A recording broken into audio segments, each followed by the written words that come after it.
Dear friends, हमारे नए channel सेहत विद आयुर्वेद को सब्सक्राइब करें और बेल आइकॉन दबाएं ताकि हमारी आयुर्वेद से संबंधित नई जानकारी आप तक पहुंचती रहे।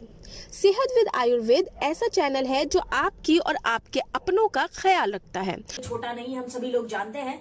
तो इसका ये फर्स्ट पार्ट है, बेसिक्स हम जानेंगे त्रिदोष के ऊपर। त्रिदोष यानी हम सभी लोग जानते हैं त्रि मतलब तीन होता है और दोष का अर्थ क्या होता है, जो हमारी बॉडी में पाए जाते हैं। साथियों, त्रिदोष जो है जिसमें वात, कफ और पित्त, जो बेसिक फंडामेंटल्स है आयुर्वेद के, हम सभी लोग जानते हैं कि हर पैथी किसी सिद्धांत पे, किसी प्रिंसिपल पे काम करती है। आयुर्वेद जो है ये काम करती है बेसिकली त्रिदोष के ऊपर। तो त्रिदोष को आज हम थोड़ा सा समझेंगे और बेसिकली जानेंगे कि ये त्रिदोष कैसे काम करता है। तो चलिए साथियों, शुरुआत करते हैं। त्रिदोष में आती है 5 वो चीजें जिसके ऊपर हम अभी चर्चा करेंगे, जिसका आयुर्वेद में वर्णन आया है, आयुर्वेद के ग्रंथों में, जिसको हम कहते हैं पंच महाभूत। पंच महाभूत का अर्थ क्या होता है? इन पंच महाभूतों से मिलकर जो चीज बनती है वो होती है त्रिदोष। त्रिदोष यानी वात, कफ और पित्त। तो ये पंच महाभूत जो है प्रिंसिपल है बेसिक आयुर्वेद का, जिनके आधार पर हम एक पेशेंट का इलाज करते हैं और किसी को भी लाइन ऑफ ट्रीटमेंट जो है हम इस बेसिस पे देते हैं। तो ये पंच महाभूत क्या क्या है, सबसे पहले तो उसको देखते हैं। सबसे पहले पंच महाभूत, पंच का अर्थ क्या होता है? 5 महाभूत। तो पंच अर्थ होता है 5, राइट? तो 5 कौन सी एलिमेंट्स है जो पंच महाभूत का हिस्सा है? तो सबसे पहली जो एलिमेंट है यहाँ पे वो है बेसिकली साथियों अर्थ यानी कि पृथ्वी। दूसरा है एयर यानी कि वायु। तीसरा है जल यानी कि वाटर। चौथा है अग्नि यानी कि फायर। और 5वां है स्पेस यानी कि आकाश। तो ये पंच महाभूत जब मिलते हैं तो वात, कफ और पित्त का निर्माण होता है बेसिकली। अगर हम वात, पित्त और कफ को थोड़ा सा समझें तो ये पंच महाभूतों का मिश्रण है, ये कॉम्बिनेशन बनता है। कैसे? पंच महाभूत में 2 चीजें जो है वात में आती है, 2 पित्त में आती है और 2 कफ में आती है।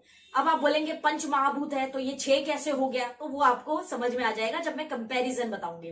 तो वात की अगर हम बात करें तो वात दोष के अंदर सबसे पहले जो 2 कॉम्बिनेशन पंच महाभूत के आधार पर पाए जाते हैं वो कौन से हैं? एयर एंड स्पेस, अर्थात वायु और आकाश। तो वायु और आकाश ये 2 चीजें इसके अंदर पाई जाती है जो वात दोष में आती है। दूसरा होता है साथियों पित्ता दोष। पित्ता दोष के अंदर 2 चीजें पाई जाती है, वो होता है फायर एंड वाटर, अर्थात अग्नि व जल। ये 2 चीजों से मिलकर बनता है पित्ता दोष। तीसरा हम बात करें कफ दोष की, तो कफ दोष की अगर हम बात करें तो इसके अंदर होता है अर्थ एंड वाटर, अर्थात पृथ्वी व जल। ये 2 चीजों से मिलकर बनता है आपका कफ दोष। तो अब आप जानते हैं वात, पित्त और कफ किस प्रकार पंच महाभूत इसके अंदर पाए जाते हैं। तो साथियों, किसी भी पेशेंट को जब भी कोई ट्रीटमेंट देना हो तो पंच महाभूत का ध्यान हमेशा रखना है, अर्थात त्रिदोष क्या है और वो पेशेंट कौन से दोष का है उस हिसाब से उसको इलाज करना है और वो दवाइयां उसको देनी है, राइट? तो पंच महाभूत और त्रिदोष अब आप जानते हैं। आगे बढ़ते हैं साथियों। त्रिदोष जो है बेसिकली दोष जिसको हम कहते हैं वो हर व्यक्ति में बचपन से पाया जाता है, वो कभी भी बदलता नहीं है। हाँ, एग्रावेट जरूर होता है, कभी वात बढ़ गया, कभी पित्त बढ़ गया, कभी कफ बढ़ गया, ये ऐसा होता रहता है। लेकिन हर व्यक्ति जो है दोष जो है बचपन से पाया जाता है। कुछ लोग जो है वात दोष वाले होते हैं, कुछ पित्त दोष वाले होते हैं, कुछ कफ, कुछ कॉम्बिनेशंस में भी होते हैं, उसको भी हम आगे की वीडियोस में समझेंगे। फिलहाल इस पे बात करते हैं। जैसे कि मैं आपको बताऊं, वात दोष का जो पेशेंट होगा या वात दोष का जो व्यक्ति होगा वो बहुत एक्टिव होगा, उसका एनर्जी लेवल्स आपको हमेशा अच्छा दिखेगा, बहुत हाइपर होता है, बहुत एक्टिव रहता है। पित्त दोष के पेशेंट्स जो होते हैं ये बहुत एग्रेसिव होते हैं लेकिन इंटेलिजेंट भी बहुत होते हैं, लीडर वाली क्वालिटीज इनके अंदर होती है। और जो कफ दोष के लोग होते हैं ये बहुत स्लो, काम और इजी लोग होते हैं, किसी भी चीज पर जल्दी से रिएक्ट नहीं करते, बहुत सोच समझ कर जवाब देते हैं, हर काम को धीरे धीरे करते हैं, बहुत स्लोली, क्योंकि कफ दोष बेसिकली स्लो होता है और वात दोष इज मूवमेंट, एयर, राइट? उसके अंदर वायु पाया जाता है तो वो फास्ट होगा। और पित्त दोष जो क्या होता है वो गर्म होता है, हॉट होता है। पित्त के अंदर आप देखते हैं जल और अग्नि पाया जाता है, तो ऐसे लोग एग्रेसिव होते हैं, कुछ भी कह दिया फट से तुरंत रिप्लाई करना है, ये कैसे कह दिया, वो कैसे कह दिया, एग्रेसिव होते हैं। तो ऐसे हर व्यक्ति के अंदर आपको कुछ गुण देखने मिलते हैं। यहीं पे मुझे एक बात जो याद आ रही है वो ये है कि अगर आप मुझसे पूछें कि मेरा कौन सा दोष है तो मैं आपको बता दूं कि मैं वात और पित्त का कॉम्बिनेशन हूं। ऐसे भी लोग होते हैं जो कॉम्बिनेशन भी होते हैं जिनके अंदर दोष के, खैर उस पर आगे चर्चा करेंगे। तो साथियों, ये दोष जो है यहां तक आप समझ चुके हैं। आगे बढ़ते हैं और थोड़ा सा बेसिक जो है दोषों को और समझते हैं। समझने वाली यहाँ पे बात यह है साथियों कि जैसे कि एक दिन के अंदर 3 हिस्से होते हैं। 24 घंटा जो होता है हमारा, उसके अंदर 3 हिस्से होते हैं। पहले होती है सुबह, फिर होता है दोपहर यानी कि डे, फिर उसके बाद में होती है नाइट यानी कि रात। ये 3 हिस्सों में जो है हमारे 24 घंटे बटे हुए हैं। ठीक उसी प्रकार मनुष्य शरीर भी बटा हुआ है। कैसे, देखिए समझते हैं। यह ऊपर से लेके जो आपका चेस्ट तक का हिस्सा है, ऊपर से लेके चेस्ट, ये है आपका मॉर्निंग का हिस्सा जिसको हम कहते हैं कफ। कफ दोष वाली जो चीजें होती है वो मॉर्निंग के हिस्से में पाई जाती है। This is morning, right. और चेस्ट से लेके पेट तक, स्टमक तक, नाभि जिसको हम कह सकते हैं, वहां तक होता है आपका दिन का हिस्सा यानी डे टाइम, जिसको हम कहते हैं पित्त दोष। वो टाइम होता है पित्त दोष का। और नाभि के नीचे स्टमक का जो सेंटर है वहां से लेके नीचे पैरों तक होता है रात का हिस्सा, दैट इज नाइट। और वो कंट्रोल्ड होता है वात दोष से। तो अब आपके लिए बहुत सिंपल हो गया है समझना कि कफ दोष यानी हेवी चीज। इसलिए आपने सुना होगा कि बहुत से लोग कहते हैं कि ब्रेकफास्ट जो है किंग की तरह करना चाहिए, भरपूर जम के खाइए, राइट। लंच जो है अच्छा हैवी खाइए क्योंकि डाइजेशन जो है बहुत अच्छा होता है दिन के टाइम में, बिकॉज कि वो पित्त का समय होता है।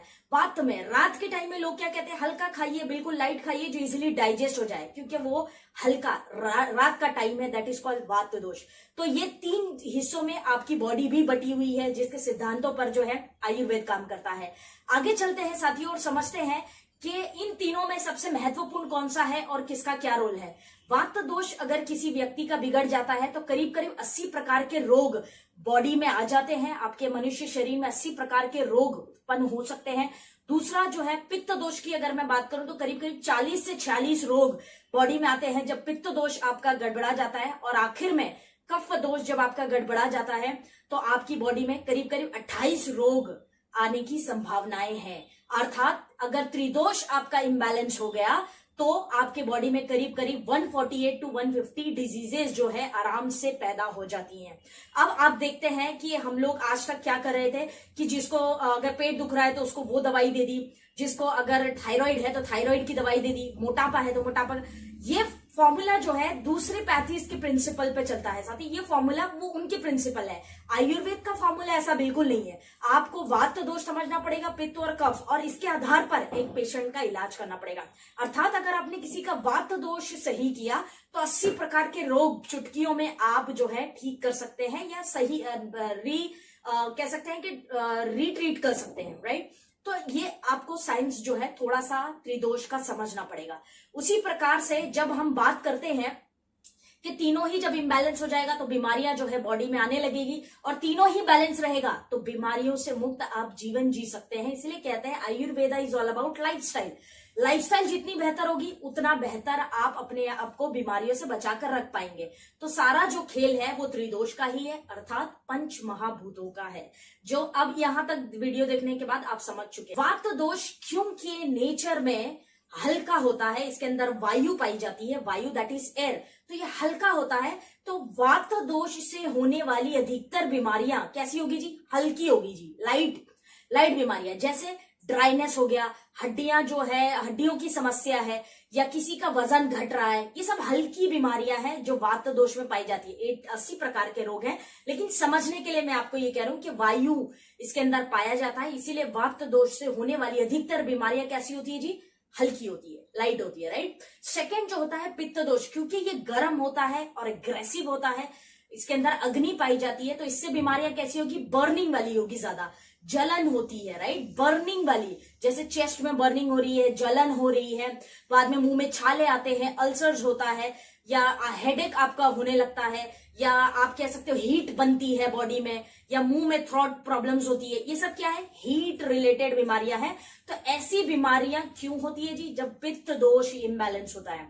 अब तीसरा कफ दोष की बात करो तो क्योंकि इसके अंदर पृथ्वी पाई जाती है, दैट इज कॉल्ड अर्थ, तो बेसिकली इससे होने वाली बीमारियां कैसी होगी, ऑलवेज हेवी होगी। हेवी का मतलब क्या होता है, ओबेसिटी यानी मोटापा, थायराइड, ये सारी हैवी बीमारियां हैं। आपको हैवी प्रॉब्लम्स होंगी। सर्दी जुकाम, कैसा लगता है, भारी लगता है सर, जब सर्दी जुकाम होती है तो कैसा लगता है, एकदम भारी है, ब्लॉक हो गया है सब कुछ। तो ये हैवी बीमारियां किससे होगी जी, कफ दोष रिलेटेड होती है। तो अब आप तीनों चीजों को इजीली डिफरेंशिएट कर सकते हैं कि वात दोष से होने वाली बीमारियां हल्की होती है स्वभाव में, दूसरा, अगर पित्त दोष से बीमारी हो रही है तो कैसी होगी? गर्म होगी, क्योंकि उसमें अग्नि पाई जाती है। तीसरा, अगर कफ दोष से बीमारी होगी तो वह हैवी होगी। क्यों हैवी होगी? क्योंकि कफ दोष हैवी होता है, राइट। तो इन 3 प्रकार से जो है आप डिजीजेस को पढ़ सकते हैं, समझ सकते हैं। साथियों, आज के इस वीडियो में हम बेसिक्स पे ही बात कर रहे हैं और आई होप कि ये बेसिक्स आप यहां तक समझ पाए।